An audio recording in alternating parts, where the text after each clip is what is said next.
Hi mga insan, good morning, how are you? Kumusta na kayo yan? Wala na problema, meron na problema, madami na problema. Ay nako. Mga insan, payong kapatid, kung hindi ka mahal ng isang tao, huwag mo nang ipilit kasi hindi ka naman niya mahal eh. At sinasabi niya siyang, I love you. Tingin mo yun na yun? Hindi, ang panahon ngayon iba na. Pag nag-I love you siya, hindi yun. Dapat 50-50 utak mo lagi. Hindi na totoo yan. Di ba insan? Good morning! Yun. Kaya ganun lang mga insan. Huwag na kayong masyadong madamdam. Putang ina buhay yan. You only live once. Go fuck around. Sige na, simulan muna. Para mga insan, mga bata tayo. Dapat nag-i-enjoy tayo. Ginagawa ng magulang natin maging masaya. Dahil sa init ng ulo natin sa mga walang kwentang tao na yan, pati magulang natin nadadamay sa mainit na ulo natin. Which is hindi nila deserve yun. Bakit hindi nila deserve yun? Kasi they love us. Unconditionally. Unconditionally, bigyan mo sila ng pera o hindi, they still love you. They are not ungrateful. They are grateful because you exist. We are loved by our loved ones. Especially our parents, mom and dad. Other people, man. It's them. They love us unconditionally. Sa mga tao dyan, hindi ako mahal ng mama at papa ko. Putang ina ng mama at papa nyo pag ganun. Hindi sila totoong maayos na magulang. My God. Kunin na lang sila ng impyerno yan soon. Kung ganun. My God. Huwag naman. Ganun. Oh my God. Takin ng intro yan. Sumakit ulo ko. May nagdo-doorbell na. Pum! So yun mga insan, finally papahugasin na natin siya. Sobrang na madumi ng kotse na yan. Ano ulit insan? Ano na yan ha?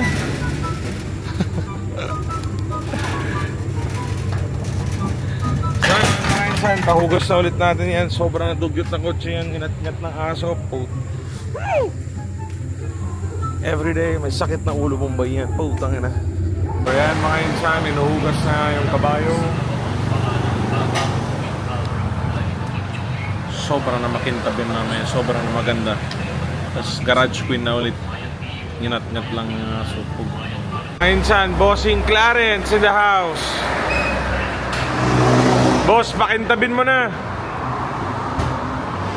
Yun o, may dala na siyang gamot. Ano, makintab na ulit. Pangpunit na ulit yan. Grabe, kumikinang-kinang na yan. Sarap. So mga insan, di ba, pre-nomote natin yung business ni Bayaw doon sa Canada. So, may scammer na nagde-text sa kanya at nagsisend ng nudes. Ito yung sabi ng girl. By the way, your brother-in-law of Navjot Singh referred you. Shukran, thank you. Okay. Tapos nag-usap daw sila sa phone.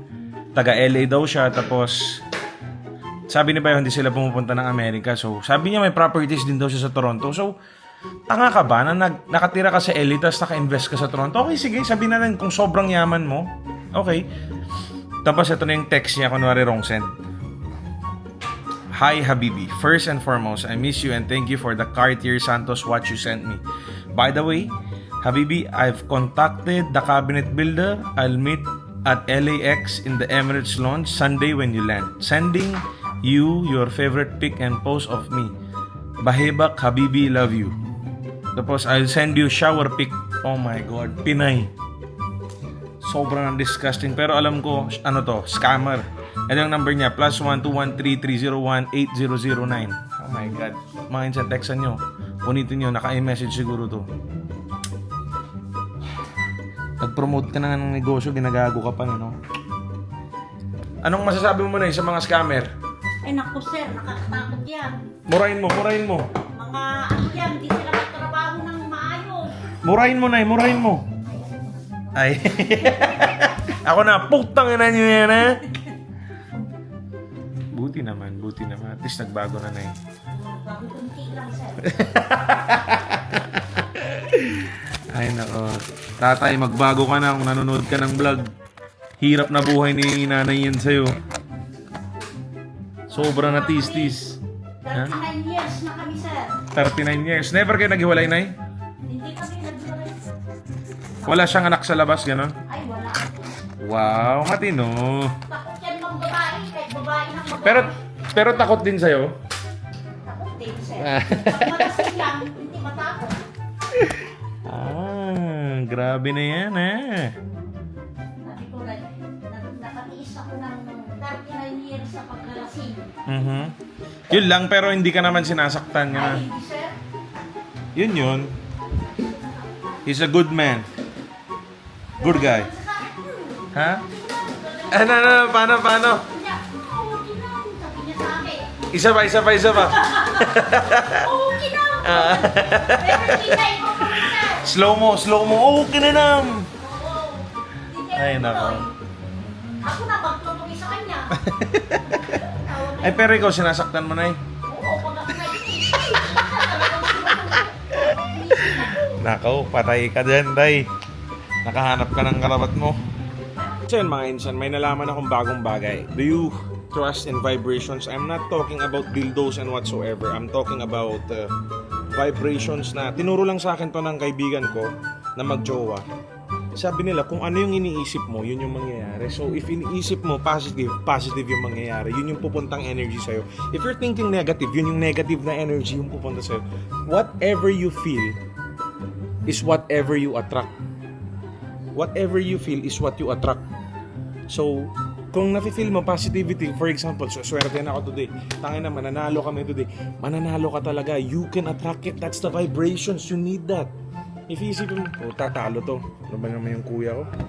So, pag iisipin mo, talo kami, lugi na negosyo. Ganun. Ako, for example, mga insan, I'll give myself an example sa inyo, okay? Sige. So, ang nangyari sa akin, nagkaroon ako ng kaibigan sa social media. Umutang to ng sobrang laking amount sa akin. So, nabaliw ako. Yun yung situation na pinunta ko sa Canada. Hanggang sa itong taon na to, hindi na nagparamdam. Ewan ko, tangin na, sinungaling hindi ko alam. Masama yung loob ko sa kanya, ayoko siyang kausapin or pansinin, kahit siya yung may utang sa akin. I had to move on. Because yung batas natin dito, alam niyo naman, 'di ba? Tapos siya pa yung matapang, ganito, ganyan. Alam niyo naman yung mga umutang, yung mga common na ugali nila, 'di ba? So it is what it is. So ngayon, I'm attracting positive energy. I just want to stay positive. I just want to vlog. I do daily vlogs. This is work and I'm treating it as a work. So yun, in-enjoy ko na lang siya ng ganito. Ano ba naman? Putang ina bro, hindi ka ba makahintay? Saan na camera mo yan? Hindi na makahintay yan, oh. Oh, yan, mag-hello ka sa vlog. Hello vlog, kumusta na kayo ngayon mga insan? Okay na. So yun, mga insan, the vibrations matter. Okay? You have to feel the positive energy so you will be positive. Itong tulad ng kuya ko. Tangan na, wala yan.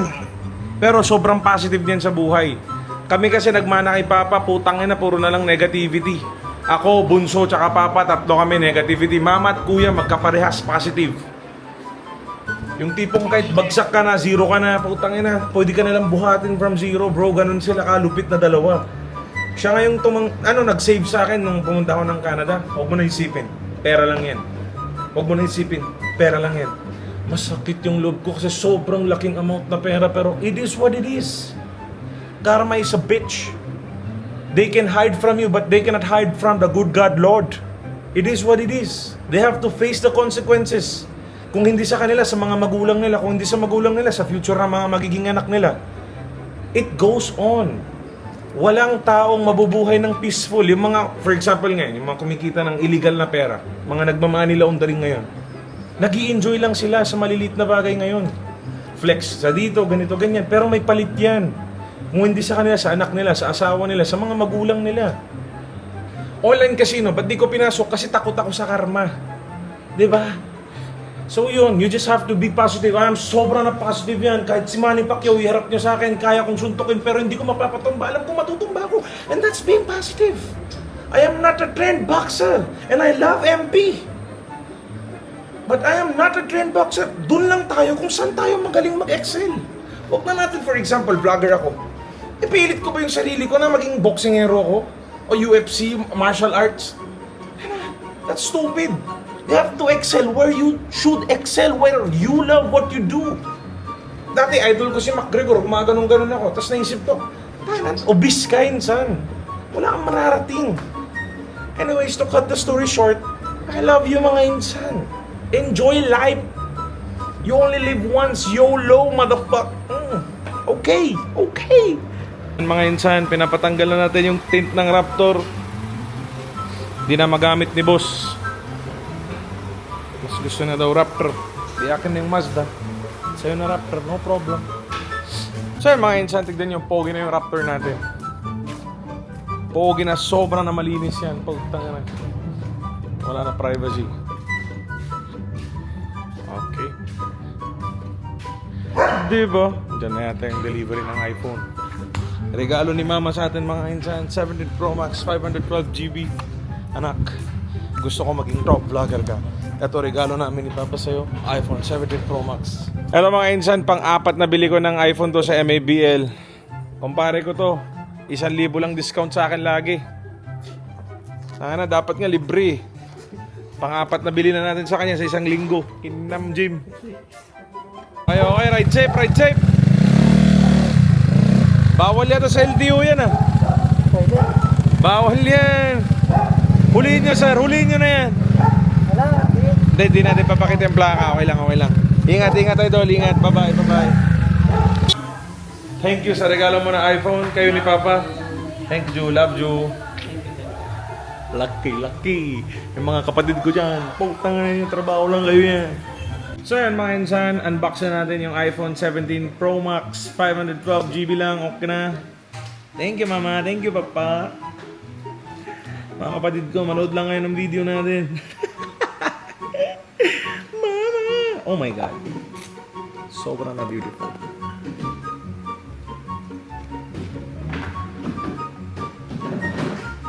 Oh my God. Mga insan, may lakad sila mama. Ingat nyo na yan. Sobrang naingat ko na yan. Saan si paring Calbs? Sa loob. Mga insan si paring Calbs, ready na rin.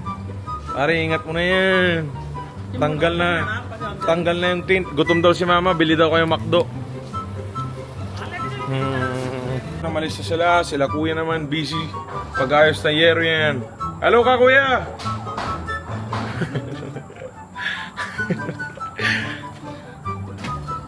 Mga insan yan, yung pinsan ko, papa ni Zane. Hello insan, saan si stupid boy? Tulog-tulog si Zenny boy? Tulog na yan, si Ali Zane. So anyways mga insan, that's our vlog for today. Medyo malalim na naman yung iniisip ni insan nyo. Kaya good night na. Huwag niyo kakalimutan magpasalamat kay Lord. Every gabi, every umaga. Okay? Love you guys.